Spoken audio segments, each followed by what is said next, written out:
था, इस हद तक ऑक्शन गया हमारा, 6,000 करोड़ की जगह 9,500 करोड़ रुपए। तो इस तरह एक साल में नई पॉलिसी के तहत सरकार की आय 1.5 गुने से ज़्यादा बढ़ जाती, करप्शन खत्म हो जाता। लेकिन नई पॉलिसी आने से इन लोगों ने जो भ्रष्टाचार मचा रखा था वो रुक गया, वो खत्म हो गया। तो इन लोगों ने पूरा प्लान बनाया कि इस नई पॉलिसी को फेल किया जाए। एक एक करके इन्होंने जितने प्राइवेट दुकान वाले आए थे उनको ईडी की धमकी दी, सीबीआई की धमकी दी। तो प्राइवेट दुकान चलाने वालों को, जो सरकार को ज़्यादा रेवेन्यू दे रहे थे, क्योंकि सरकार ने ट्रांसपेरेंट तरीके से उनको दुकानें दी थी ओपन ऑक्शन करके, तो उनको इन्होंने ईडी से धमकाया, सीबीआई से धमकाया। तो बहुत सारे शराब वाले तो, दुकान वाले तो बेचारे,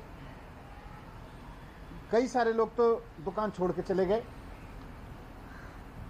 और आज दिल्ली में जो नई पॉलिसी में भी 850 दुकानें हो सकती थीं, आज दिल्ली में कुल 468 दुकानें चल रही हैं।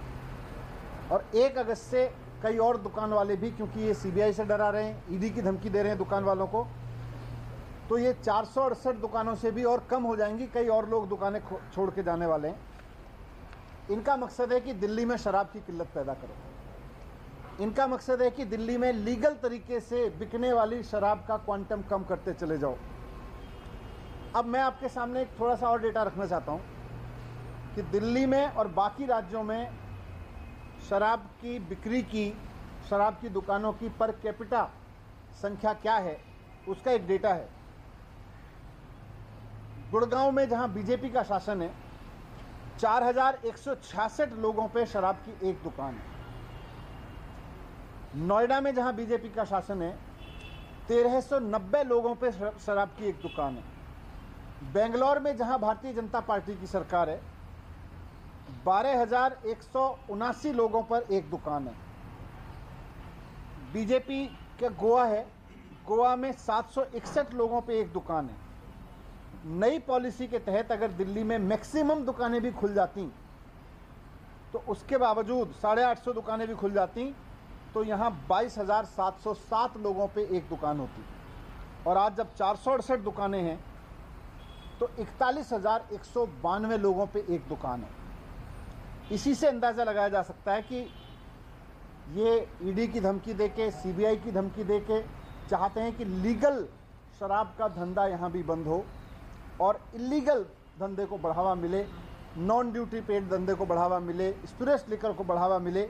ये इनका पुराना धंधा था, ये वापस उस धंधे को लाना चाहते हैं। अगर